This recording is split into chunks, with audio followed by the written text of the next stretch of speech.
How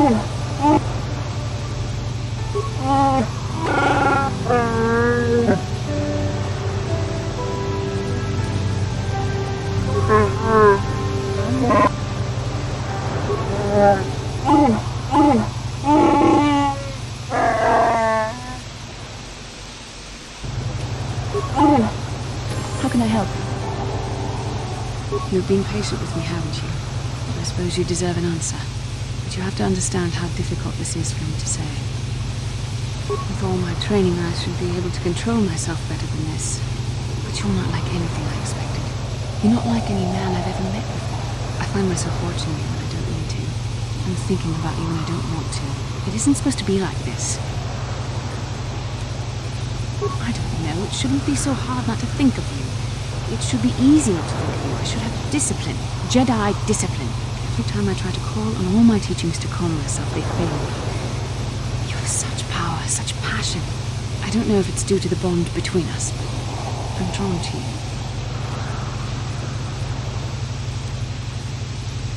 The Force is a part of you, as is your power. But that's not what attracted me to you. It's more than that. Maybe it's the bond we share. It gives us a certain intimacy. If I could, I would return to Dantooine. I need to be away from this bond of ours. I need to weaken it. I need to be anywhere but near you. But Malak must be stopped. My own feelings are nothing when compared to that. Yet I know this could affect the sake of our mission if it's not resolved. I can't let that happen.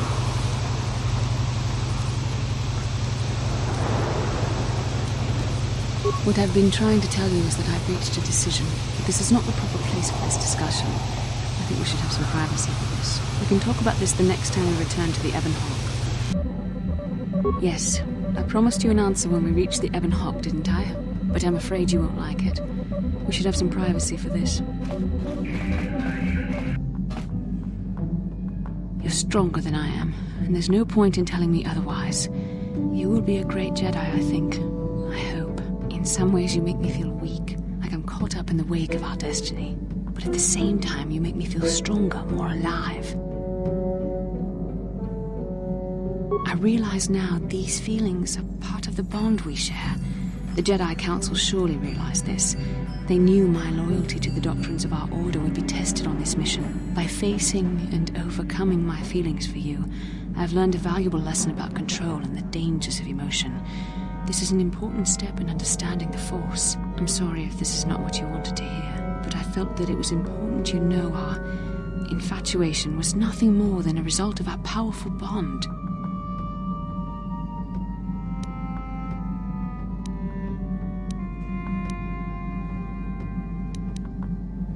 Please, don't say it like that. You make it sound like I was using you. Don't you realize how difficult this was for me? Why do you think I came to this decision? I know how hard this is for both of us.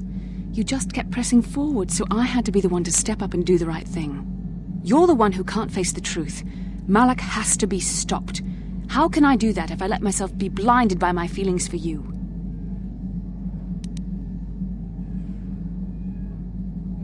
I hope you can put this behind you. You need to focus on stopping Malak, as difficult as that may be. Come, we should continue our mission. I was remembering Thais. No, it's all right. I think I'm over the worst of it. I apologize again for lashing out at you. It was not your fault.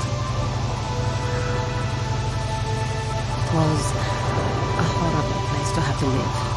At least in the lower cities where the non-humans tended to get relegated. How may I... What is... I have been doing well, I suppose. As well as I can. But I am more interested in you than that. Do not mistake me. It is just that, even though we have traveled together for a while, it seems I know next to nothing about you personally.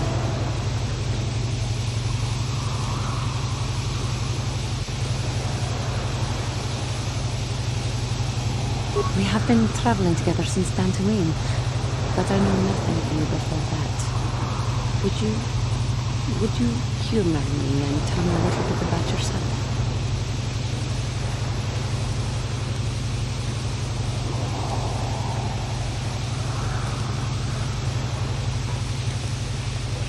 Your memory is astounding, as always.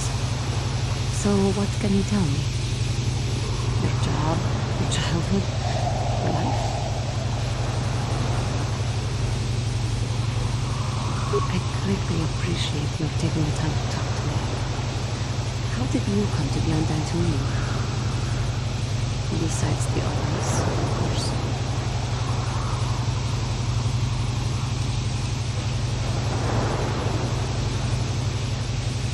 Taris. It always seems to come back to Taris for me. I am sorry. I get distracted. What did you do before that? Your life in the army. Not my career of choice, though. We Cathar cannot seem to adjust to regimented organizations like the military. But I have heard that it appeals to males of your species. Fighting, defending. That is what we as Jedi seem to be called upon to do. Perhaps we are not as unlike as I had previously thought. But again, I seem to be wasting your time with my carrying on. I apologize. I have been watching you for some time. I wonder if you have noticed. I have been thinking of how far I have fallen, and how you exemplify the code of the Jedi. I find myself ashamed. But I have so little to show, and I compare myself to you, and that makes my shame even worse. That I had so easily fallen to the dark side, that I could convince myself that by injuring my nest, I became a great force of evil in the galaxy, or pride, my hubris, for the inner rage that all of my species feels. Sometimes I wish that I had not been born so.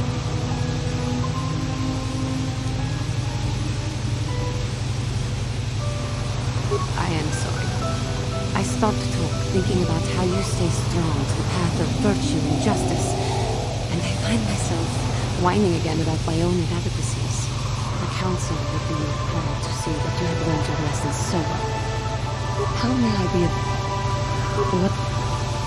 Well, I mentioned before that my parents had fled to Taris. Perhaps I can tell you about that. In the early days of the Mandalorian War, there had been fighting closer to the Outer Rim worlds.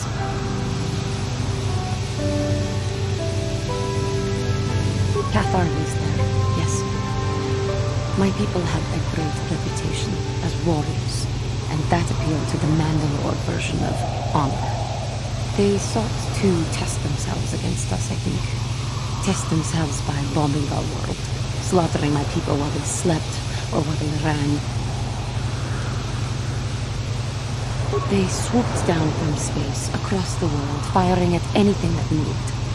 They used ships in space to destroy all orbital facilities and bombard the surface. We did resist, and in spite of their violent attack, we did stave them off for quite a while, but in the end, we were doomed.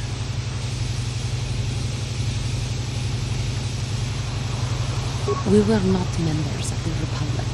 Cathar was beyond the edge of the Republic, in the Outer Rim. And besides, they could not have known. Our interstellar communications were the first things the Mandalores hit. All other short-range communicators were jammed. We knew what was coming. We had fought the Mandalorians in the first war against Exar Kun and the Sith. We knew there would be no mercy for us. The most we could do was pack the few of our people who survived onto what few ships remained and send them off into space as fast as they could. Most did not make it. My parents carried me as a baby with them and were lucky enough to escape. They fled as far as they were able and eventually settled on Taris. They could stand running no further. But Taris was a horrible choice. Dominated by humans, intolerant of other species, made everyday life unnecessary. My father turned to stimulants. He spent much of his time in local bars and dives, but we are warriors. It runs through our blood. And when he was on stims, he became foolish. He let his warrior nature get the best of him. So he would get intoxicated, and he would fight. And finally, one day, he would die. Killed by a man who provoked him to a fight and killed him like an animal. I am sorry, I cannot talk about this any longer. How may I be a... What? After my father died, my mother was left to support me alone. A single non-human woman, living in one of the worst, most violent slums on Terrace. It was not easy for her. When my father was killed, it seemed that something in her began to die as well. She worked as hard as she was able. Over time, she began to waste away. I later learned that she was unable to get enough money to feed both of us, and had to start borrowing from the exchange, a band of cutthroats and smugglers. Even that was not enough. She hid what she was doing from me. She gave most of her food to me so that I would be strong, but she herself was suffering deep withdrawal. In the end, she could go on no longer, and collapsed at the canteen where she worked one day. She never recovered. There was nothing really that I could do. She left me no money, and no doctor would see her without being paid for. I sat by her bed for days as she lay there dying. I never want that to happen to someone I care about ever again. But there was still the money she had borrowed. She had never paid it back and made no provisions for her death. You must understand. The exchange is brutal. They cared nothing for the life of a sentient being. They are the major suppliers of slaves on Tavis. They thought it would be appropriate that, with my mother owing them money, the debt should be passed on to me. And with no way to pay, they took me by force. You have no idea what it is like to be bound like a beast and treated as such. It was the worst time of it. They treated me like livestock. They were waiting for a buyer to give them some credits for me when the Jedi came to fight the Mandalorian. The Jedi could not abide by what they saw there, and drove the exchange from the face of the world, freeing those of us imprisoned there. But the Jedi soon left to fight their war, and I was left free to roam. I swore I would become a Jedi. As soon as I had enough money to do it, I bought passage on a freight ahead for Bantu. We both know what has happened since then. I am grateful to you for having given me the opportunity to fulfill my dream, rather than become what I feel. Someday, I may make it up to you. But for now, let us keep on the task at hand. How may I be of a... What? I am wary of the Mandalorian. I do not trust him.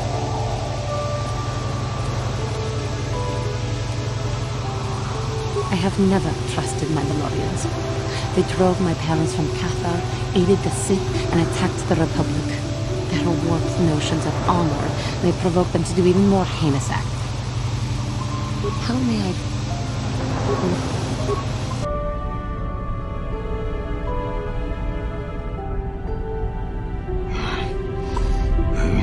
What the hell is your kind doing here?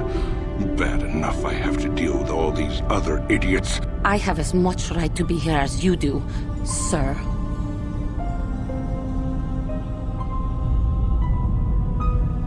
Ooh, big man. The Jedi shooting his mouth off from behind a lightsaber, or whatever you're carrying, hiding behind your pet Cathar, and a woman at that. We should have exterminated all you Cathar when we had the chance. What? What do you know about my world? I know enough that... Hey, wait a minute. You look familiar somehow. What?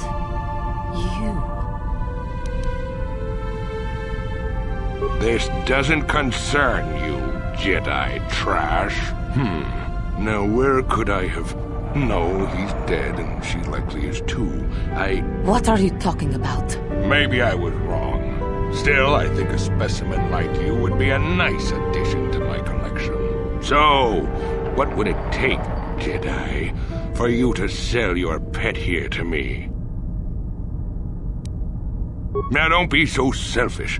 We both know Cathar aren't real people anyway. The females make amusing pets, but the males should be put down like the animals they are. I remember one time on Taurus. What? What did you say? What did you do on Taurus, you scum? Put one of you down like the animals you are. So easy. Then I saw one of the females on the auction block. But those darn Jedi. It was you. What? Me? Oh, now I recognize where I've seen that face before. You were the little Cather I was going to purchase. But those Jedi came and stole my pet away from me.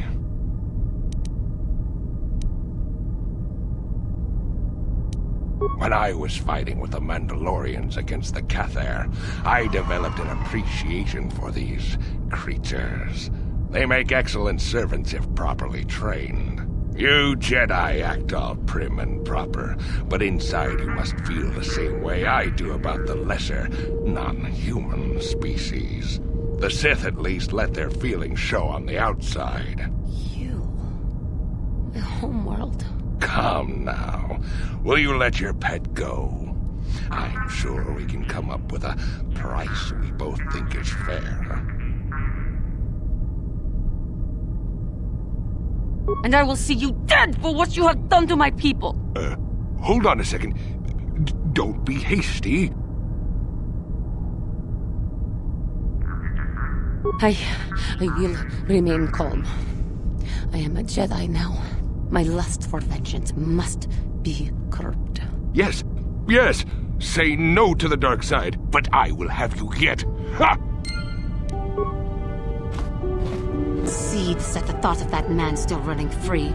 I cannot stand still when I think about it, but I will not give in to the dark side either. He will pay for his crimes, though. He will most likely be following us. Me. If we could find him first, then he may not be able to set in motion whatever he has in store for us.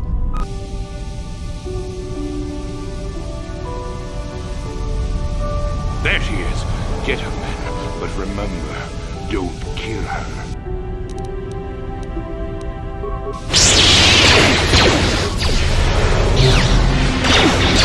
I still got it.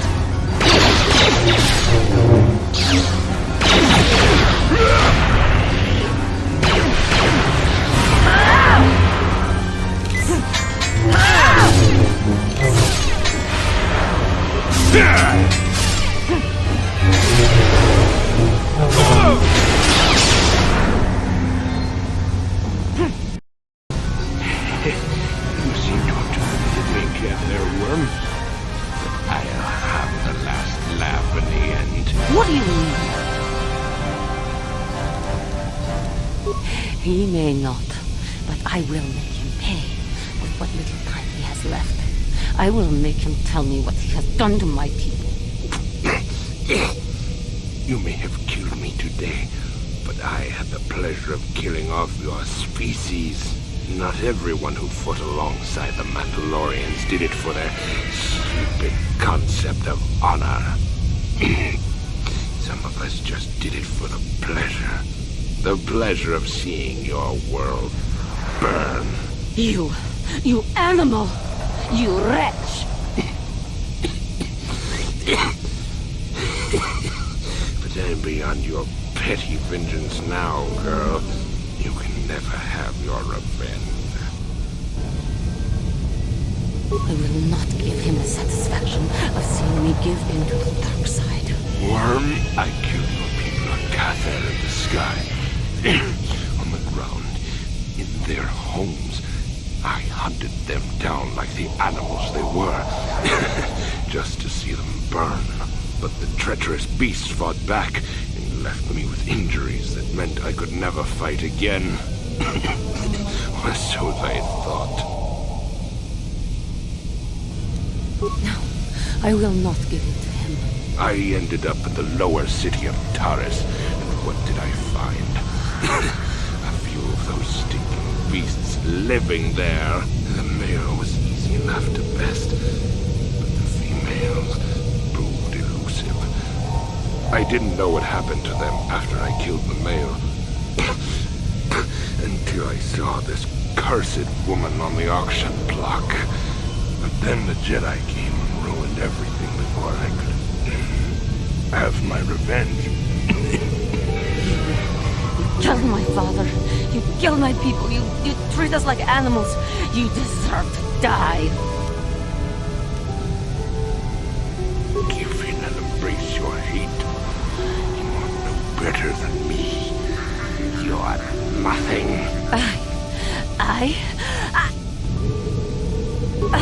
Help me, please. Do not let me give in to my anger again. Your kind always were weak-minded. No, I will not do this. He may die, but it will not be under my vengeance. You coward. You weak.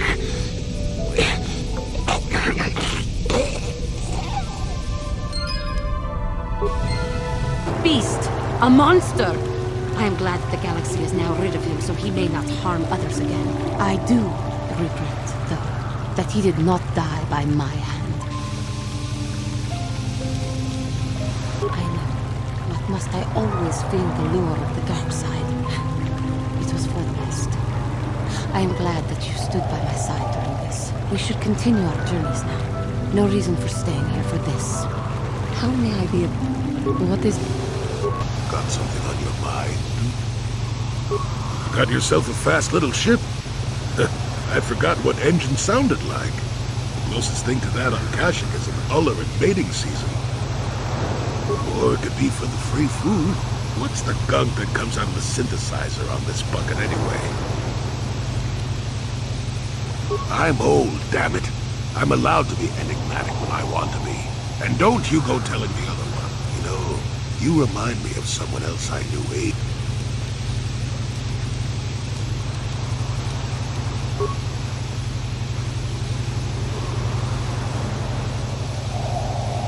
Anyway, where was I? Oh yes, Andor Vex was his name.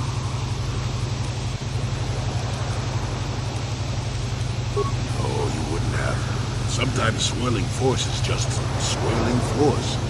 It gets us old Jedis excited at our age. Well, it turned out that poor Andor believed a wee bit too much in the infallibility of that destiny.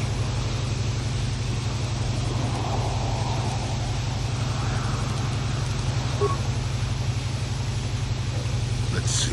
Oh, yes.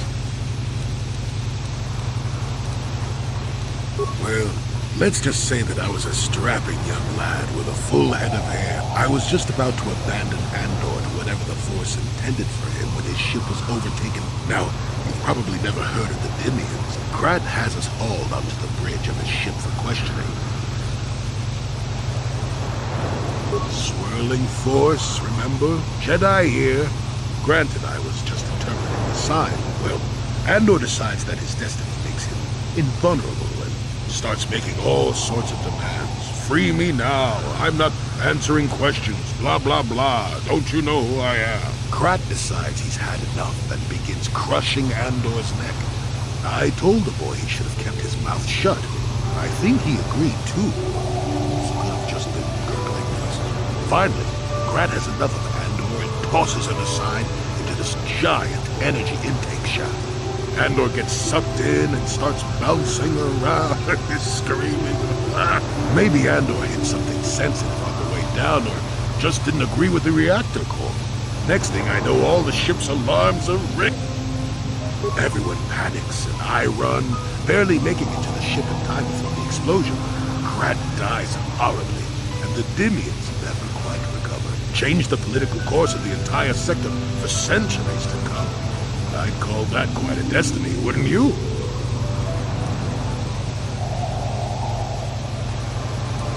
Well, hey, the chances may not be great, but one has the opportunity to see something like that twice in a lifetime. Anyway, go on. My throat is dry and you're making me cranky. Shoot! Got something.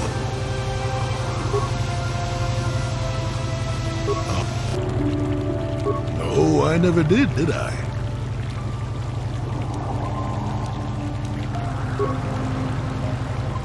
At any rate, I already told you why I wanted to leave. I'd seen everything I wanted to on Kashyyyk. To bed! I'm old and tired, you know. How many kilometer-high trees can you find an interest in before you figure you've had enough? And there's all the critters in the Shadowlands. I'm just happy to be back in space. There. Now, was that so hard? An old man has to be allowed some petty eccentricities. Nice to see you agree for one. I'll admit, for all its flaws, Kashyyyk was home enough. But when you came along and I saw the destiny you had before you, I couldn't help but be intrigued.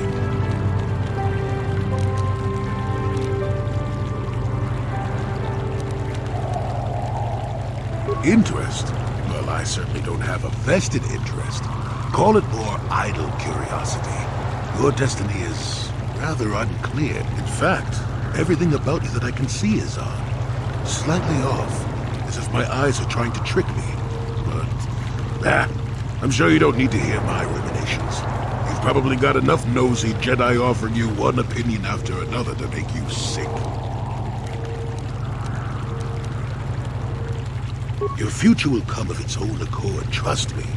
Sometimes navel-gazing at it doesn't get you anywhere. I wouldn't worry about it too much if I were you.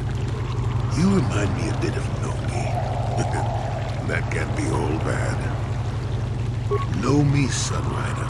She came late to the Force, just as you have, and became one of the greatest Jedi ever. Oh, fine lad. Whether you'll follow the same path remains to be seen. For one thing, we'll never get anywhere if you stand around chatting up old men all the time.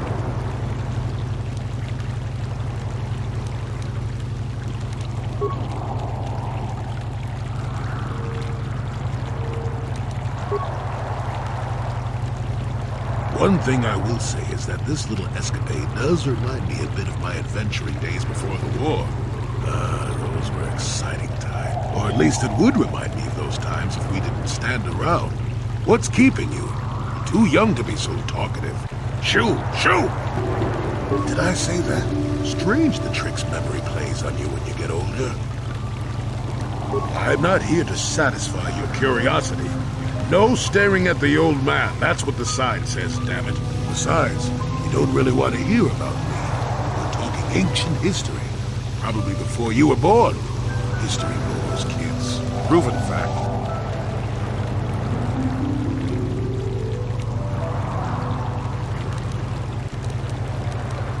Oh, fine. Have it your way. Just don't cry about it later. Yes, I was an adventurer. Happy now? I wasn't even done with my Jedi training back then. I had a full head of hair and an eagerness to see absolutely everything. Sound familiar? The Council was never happy with willful, brash Jolee Bindo, you see. Even less so when I began my smuggling career.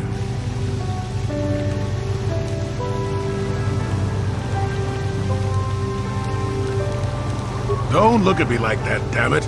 I wasn't always the wrinkled coot I am now, you know. I can still fight, too. So wipe off that smirk I see there. At the time, the Yukata system was interdicted by its own king. He preferred to keep his people starving and poor.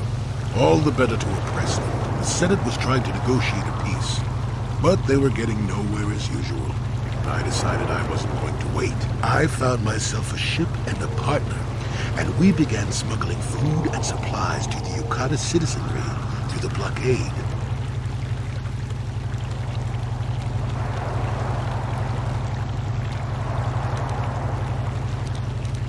Why not?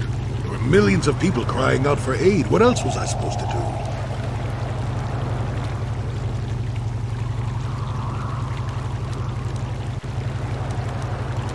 Oh, it was. I was a half-decent pilot in those days. And with the Force guiding me, we made it through some tough spots nobody else would have.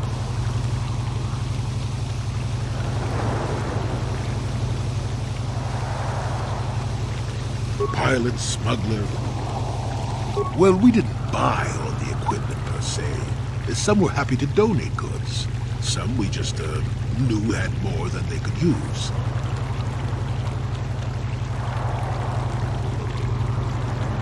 Stole is such a harsh word. They would have donated those goods readily enough if they were compassionate.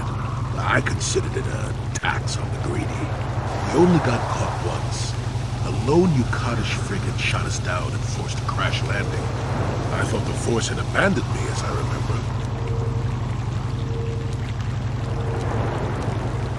Well, as it happens, getting shot down turned out to be very fortunate.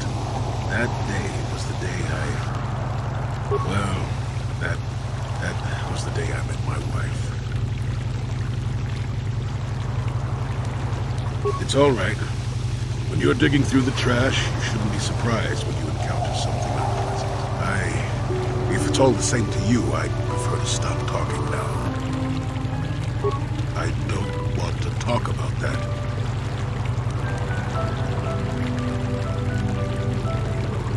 Maybe, but I doubt it. I'm made stubborn that way. Got something up.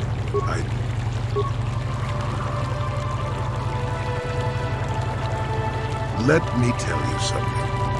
Once you've lived as many years as I have, you'll have yourself a long, if you're lucky, most of them will be good. If you're not, some will be bad. If you're real, you'll go far away to a place that doesn't hold any memories at all. And there you'll be happy just to forget and be forgotten.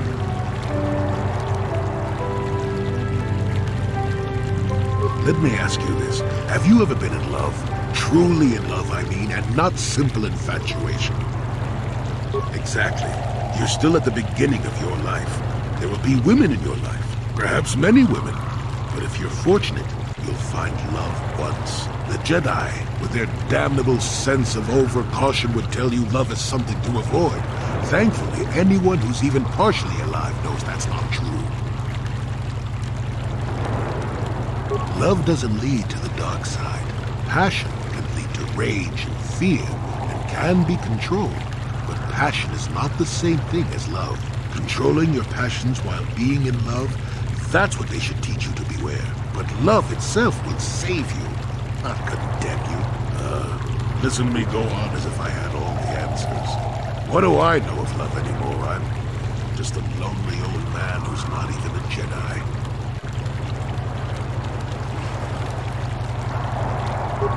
Do you? I wouldn't listen too closely. I'm no authority on anything. I just think that the greatest things in life shouldn't be avoided because they come with a few complications. Love causes pain, certainly. Inevitably, love is going to lead to as much sorrow and regret as it does joy. I suppose there are perfect eternal loves out there, but I haven't seen any. And how do you deal with the bad part of love is what determines your character. What determines the dark side's hold over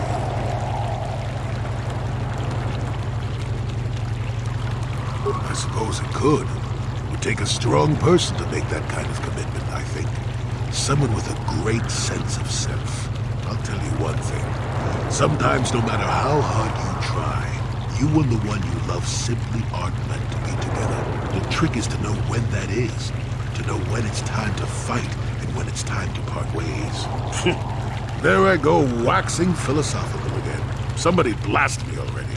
Let's get going before I start talking in riddles, damn it. Who said I left the Jedi?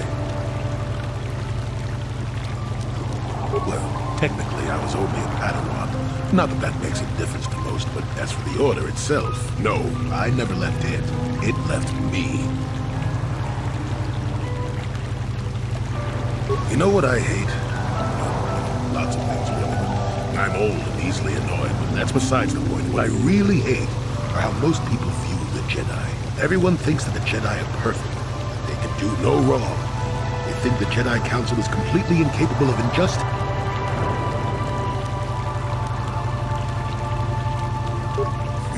I guess you aren't as stupid as you sometimes act. No doubt you've been on the receiving end of Jedi justice at least once, eh? And I'm not even talking about how some of us fall to the dark side. No, that's plenty indication of our fallibility.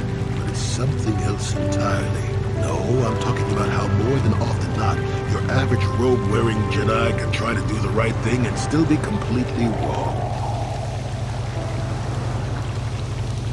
That's true, but it's not what I meant.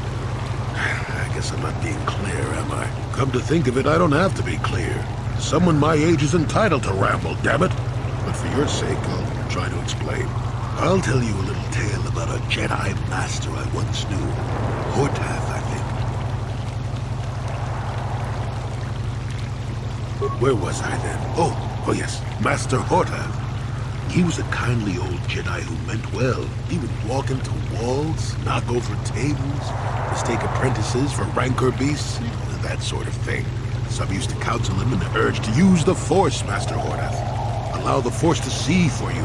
He simply squinted more and more as the years went on. The other Jedi resignedly passing it off as the amusing quirk of a compassionate old man. So, one day a young Padawan meets Master Hordath in the courtyard and, not knowing of his blindness, asks him for directions to the council. Quite sure of himself, Hordath gave the lad directions, which happened to lead back outside and away from the Enclave. Padawan is confused, naturally. He asks if Master Hordath is sure, and of course Master Hordath says that he is. The Padawan suggests that perhaps he should ask someone else. But the proud Hordath now feels insulted. Rather dejectedly, the Padawan did as he was told, and so ended up leaving the Jedi Order forever. It was decided that the boy's fate was to leave the Order anyway, though whether that was out of respect for Hordath or because the boy went on to something else, we'll never know.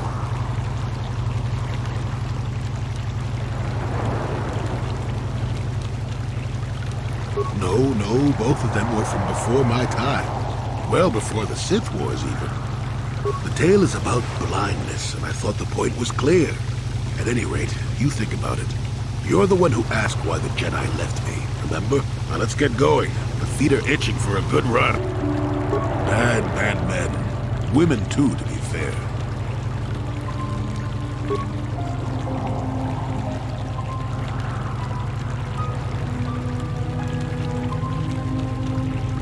Oh, sure, occasionally the light side comes close to vanquishing the dark, but the dark always returns. The fact that Exar Kun was defeated didn't mean the Sith would never return, as they obviously have now. Everyone knows that. A Sith believes he commands the Force, but it is the dark side who commands him. You know this. There was little else I could truly add. No, of course not.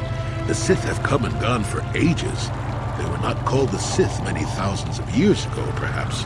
But the dark side was always present, without a doubt. Oh, sure, occasionally the light side comes close to vanquishing the dark. But the dark always returns. The fact that Exar Kun was defeated didn't mean the Sith would never return, as they obviously have now. Everyone knows that. That is not a pleasant time to remember. After Exar Kun fell to the dark side, he attempted to recruit other Jedi to his cause. What surprised us, what took us completely... Why they did, I never truly know. Yes, more than difficult. Next to impossible. How do you fight against someone you love? I dislike such memories. It leaves a taste in the mouth that... It's a sadness I thought I'd put aside long ago. Ask me about the war some other time, just not now. I would prefer to be by myself for now. Got something on your mind? Not particularly.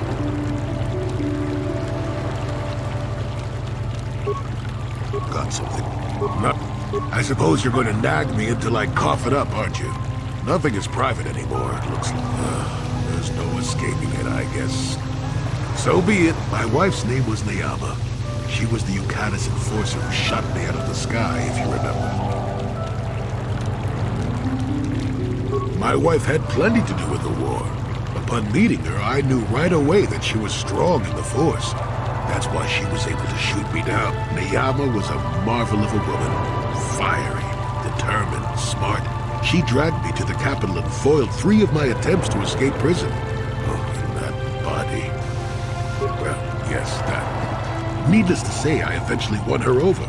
That was after I kidnapped her upon being broken out of the Yukatis prison, mind you. But, that's another story entirely. At any rate, I wanted to train her in the Jedi way. The Council refused my request, naturally. I was still a Padawan at the time. I was an experienced Padawan, surely, but not yet ready to be a full Jedi, and certainly not ready to train another. Especially not one so old as my wife.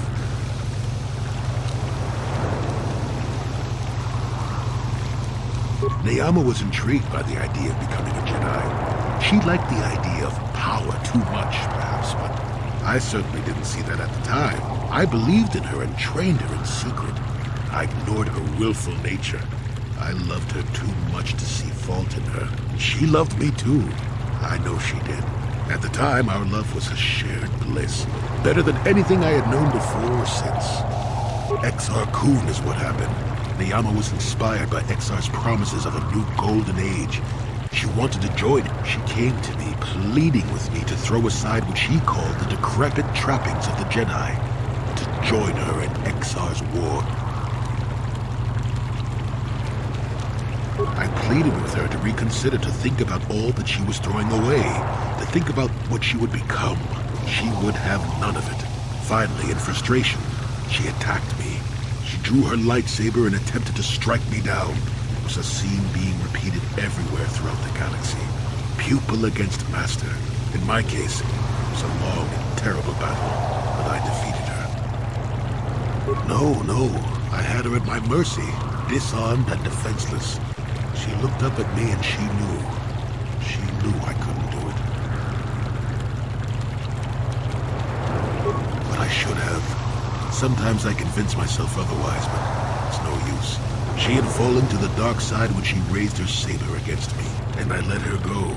To my shame, she went on to kill many Jedi during the war, until she herself was slain in the final battle. I grieved for her death. Inevitable as it was, even as the Jedi Council put me on trial for my actions once the war was over. I had trained Neyama against their wishes. I had failed to kill her when I had the chance. She went on to kill others. Not to mention that I had remained a Padawan throughout the war. A formality, perhaps. The trial. It had to be decided if I was worthy to become a Jedi at all. It was a travesty, of course. I told you that even the Jedi were capable of great injustices, didn't I?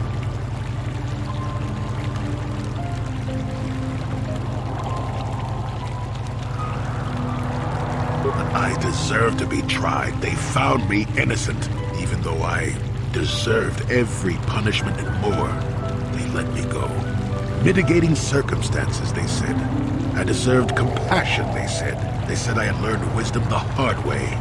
For all I had done during the war, they wished to raise me to full Jedi status at long last. That was when the Jedi left me. That was when they failed me.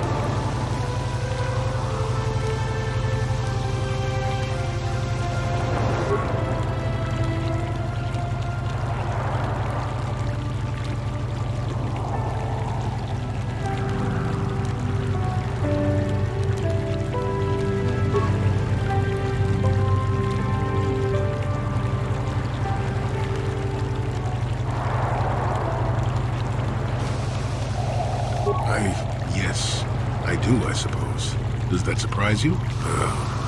It's all so long ago, lost in the winds, I suppose. Nobody cares what an old man believes anymore, do they? Let's continue on with the task at hand. I would prefer to think of the present today on your mind. Oh, that was not until many years later, to tell the truth. I spent quite some time wandering the galaxy.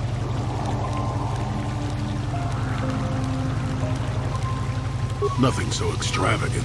I merely traveled from place to place. I don't even think I knew what I was searching for. It wasn't as if my travels were pleasant either. There were plenty of folks who distrusted the Jedi after the war.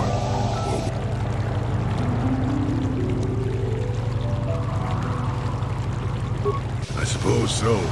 Not everyone would understand why the Jedi would suddenly start killing themselves and tearing up half the galaxy, would they? If people were treating me with suspicion, they were looking at me with greed. I don't know how many thought they could make use of me for their own ends. I got so sick of the treachery and deceit. I left the civilized parts of the galaxy and headed instead for the uncivilized parts. Actually, I was on my way somewhere else when I crash-landed on Kashyyyk. The ship I was using was a rust bucket. Sure, why not? It seemed like an interesting enough place to spend a couple of decades exploring. Well, they did at first, oh yes. I can't say I was overly pleased to encounter a group of indigenous giant carpets either, I can assure you of that. Well, that was after 2 decades of helping them. They certainly didn't trust me at first. When I could, I would assist a few young ones who would get lost in the Shadowlands or attacked unexpectedly by the wildlife. I must say, for a while there, the Wookiees actually thought I was some kind of benevolent forest god. At first, when the slavers took to hunting down lone Wookiees in the fringes of the Shadowlands, I did my best to divert. Later, when Shundar made his deal, I didn't see any point. I wasn't here to save them from their own sad follies, after all. Not really. Kashyyyk is a place you can feel very small in.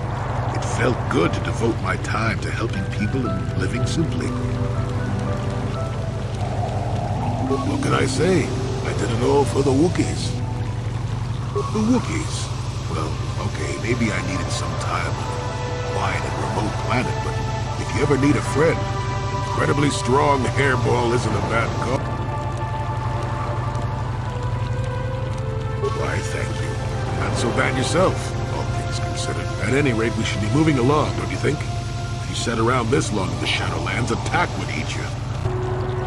Are we back to that again?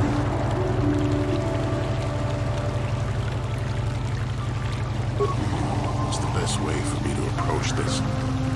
Perhaps it's time for a little story. You just keep quiet there, you. Have to put up with all your busybody questions, haven't I? Now you listen to a story, damn it! Now, where was I? Oh, yes, the story. You almost made me forget about it. Nice try, but I'm not that old just yet. Now then, a young man sees a terribly venomous snake in his small village. Nervous, he watches the snake carefully until it leaves. The young man follows the snake into the forest. He clears the branches out of its path and helps it over obstacles. He even works to keep it fed. Shush! Many nights pass, and still the young man continues to follow the snake. He even follows it into the sands of the great desert. In the desert, the snake eventually grows hungry. It turns and bites the young man, its poison quickly working its way into his system. Finally, curious, the snake looks at the boy as he lays dying and asks, "Why were you foolish enough to follow me all the way out into the desert?" The boy looks back and replies, "Did I follow you? I thought I was leading you away from everyone else." And then he died. Well, now, that's what I wanted to see for myself.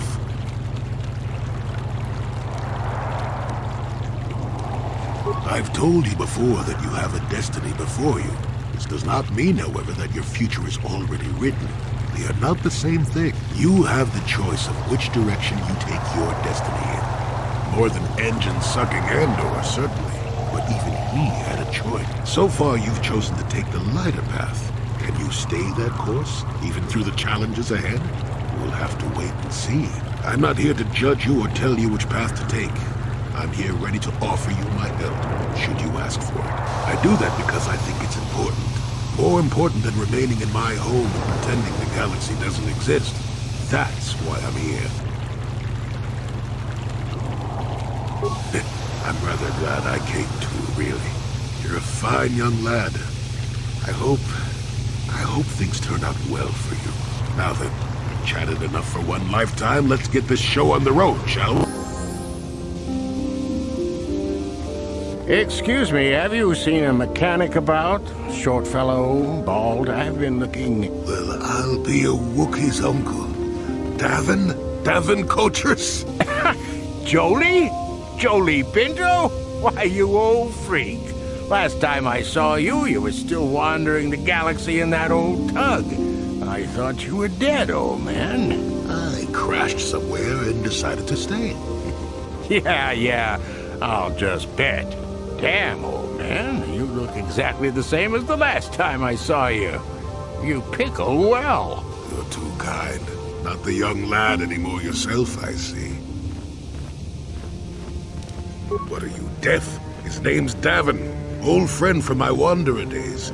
By the by, Davin, I really should be running off. Of course, old man. Oh, wait. If you've been traveling in this sector, I suppose you heard about Sunry? No, why? What's there to hear? He's been picked up by the Selkath authorities on Manan for murder. That's preposterous. I know. Laura is beside herself, as you can imagine. Maybe you could help them. I'm sure Sunray would appreciate a Jedi's assistance right about now. Perhaps I will at that. It's up to my friend here, actually. I'm just tagging along. I'd appreciate that. Sunry's an old friend. I'd hate to see him hurt. Same here. Well, it was good to see you again. Give my regards to Alora if you see her. I will. Be safe, old friend. Jesse, I need your help. Laura, of all the people, how did you even know I'm Letkashik? I didn't. Nobody knew where you were, not even Sunry. But I heard the Selkath mention you and your friends. The Force has brought you to help us. Why? Whatever could be the matter, my dear? It's horrible, Jolie. Sunry has been arrested. The Sith have accused him of murder. Murder? But how? It's all a mistake, Jolie. Sunry isn't a murderer. Someone is trying to frame him.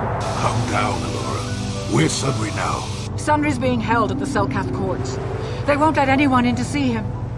Please, go to the courts. Talk to the judges. Maybe the Selkath will listen to you. Don't worry, Alora. We'll get to the bottom of this and help Sunry. Somehow. Alora sent me, Sunry. I'm here to get you out of this mess. The courts went and made us arbiters for your case. Just like old times, eh, Jolie? You come swooping in out of nowhere to save my tail from the fire? You saved my wrinkle butt more than a few times as well, friend, if I recall. But there'll be time for catching up later. Right now, we need to focus on the case. The case is a complete frame-up. Anyone looking at the evidence could see that. Or so I thought. But the Selkath seem to think that there's enough to go to trial. There aren't any witnesses. All that evidence against me is circumstantial and completely flawed.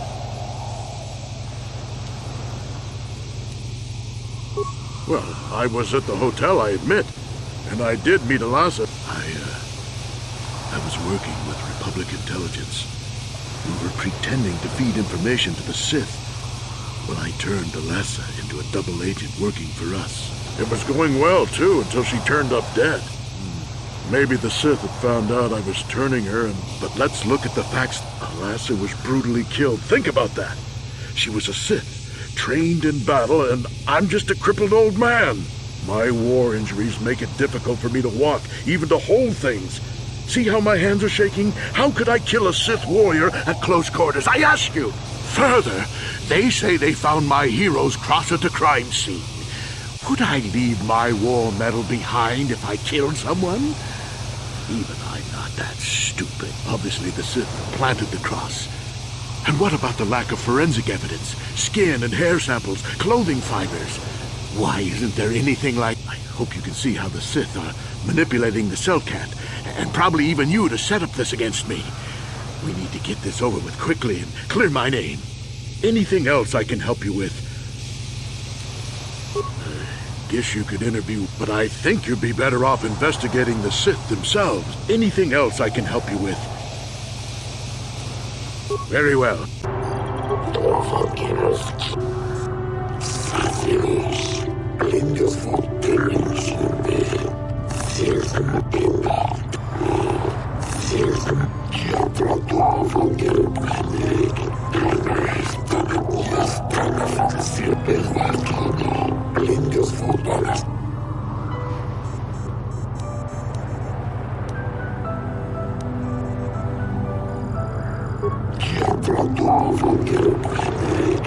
It is an honor to see justice served, and I will see Sunry is executed for the crime he has committed.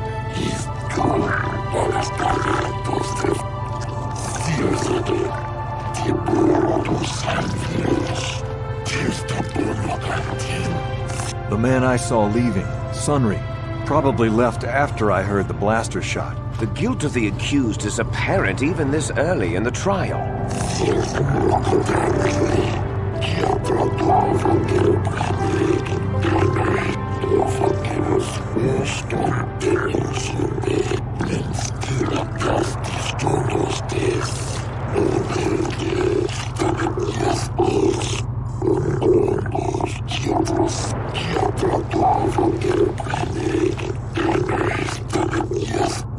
Firith Me, the well-known Pazak player. I wonder if we can trust the word of a gambler as reliable testimony.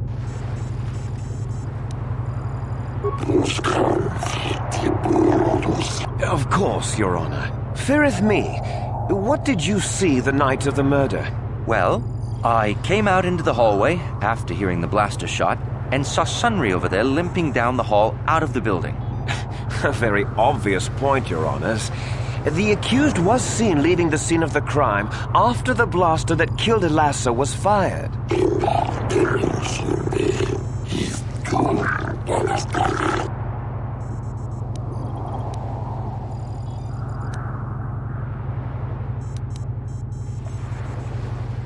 You mean actually see him kill her with my own eyes? Well, no, but I don't think there could have been anyone else there. Yes, from what I could tell, she carried a lightsaber under that cloak of hers. Objection! That doesn't prove she was a Jedi.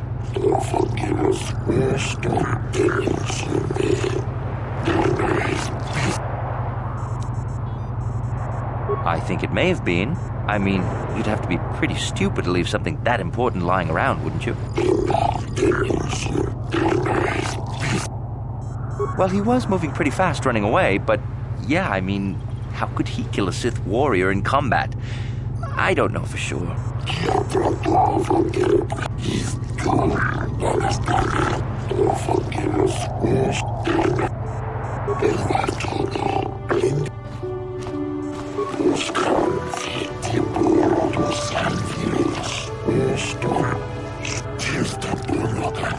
Glupor the Rhodian, you were staying in the hotel the night of the murder and saw Sunry leaving Elasa's room, didn't you?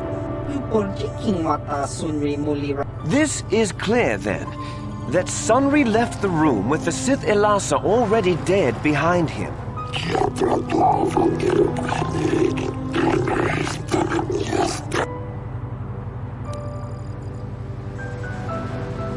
Lupor tanghi mamajik lupor aki tukotum chubaka chupak lupor. Chawa.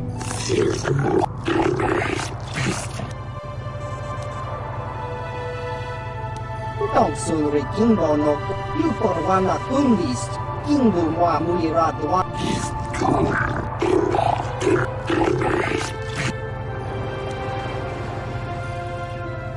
Lupor ka chopa chawa wisyun kun. Ogra shok Lupor kan kinta.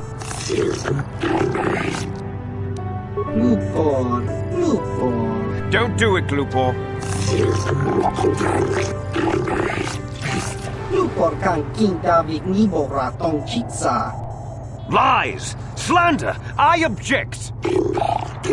Lupor wonky.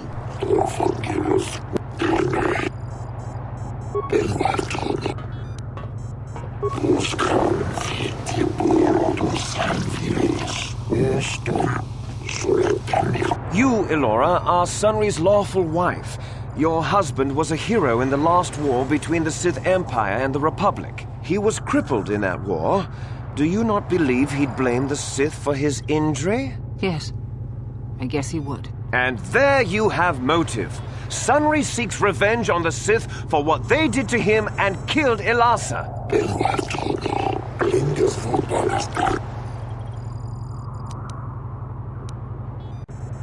Yes, he fought against the Sith in the last war. He fought bravely and was even awarded the Hero's Cross. I don't know how much that means to the Sith or to your Selkath, Your Honors.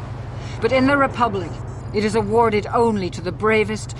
The kind of man who earns that medal would not kill someone in cold blood.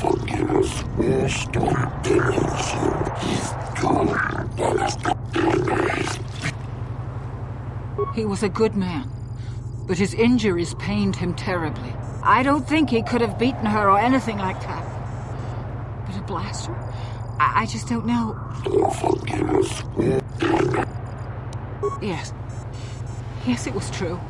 He was having an affair with that Sith harlot. It seems painfully obvious that he killed her to keep her... He'd been seeing her for some time, I think. But he said he was going to change. He'd gone there that night to end it. We talked the night before and he'd promised. But now things have become so very complicated.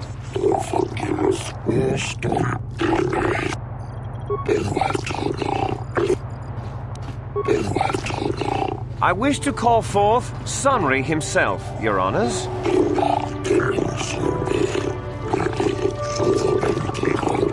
Are you a war hero, Mr. Sunry? You fought in wars against the Sith Empire. Yes, that's right. And I don't regret it either. The Republic needs its heroes. Indeed. Would you say that you dislike the Sith? Even hate them? Of course I hate them.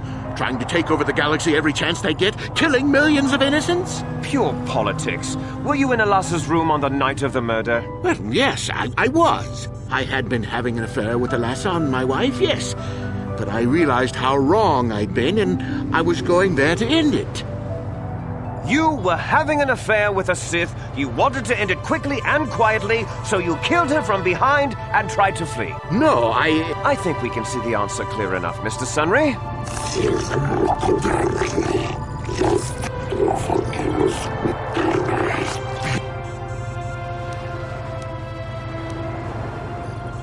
Yes, I think they would. They wouldn't want to lose one of their sources, even though I didn't give them anything. They might have killed her for her failure. Or they might have thought she'd turn against them or something like that. The Sith Empire is not the barbaric institution you portray it to be.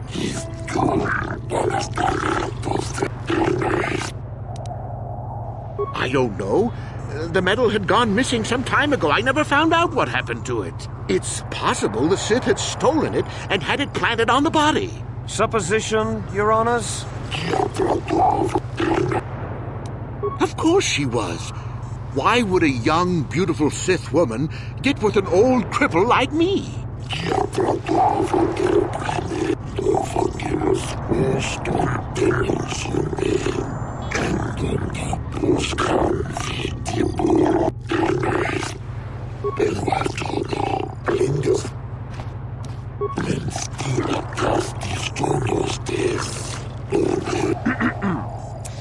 I think the facts in this case are very straightforward. Sunry was having an affair with Elassa. He sought to end it, and the simplest, quickest method, given his hatred of the Sith, was to simply kill her. Witnesses saw Sunry fleeing the scene, and material evidence places him there at the time of the murder as well. I am confident that any informed observation of the facts will lead the judges, Your Honors, to this very conclusion.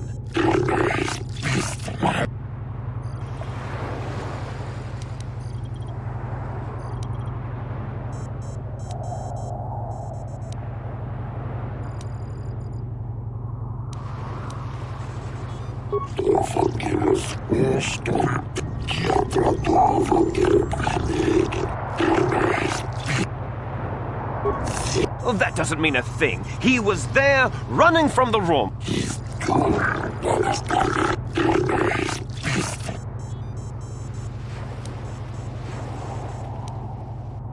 The Sith would not leave the medal of her killer clutched in her hand.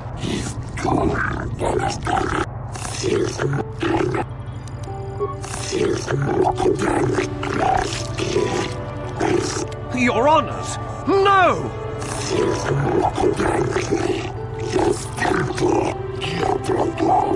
Oh, Sunry, I'm so glad. Elora, we've done all we could for you, old friend. Thank you for saving me. I don't know how I can repay you. Elora and I are going to leave here and get as far away from all this as soon as we can. I and the Republic will not forget what you've done for us. Thank you.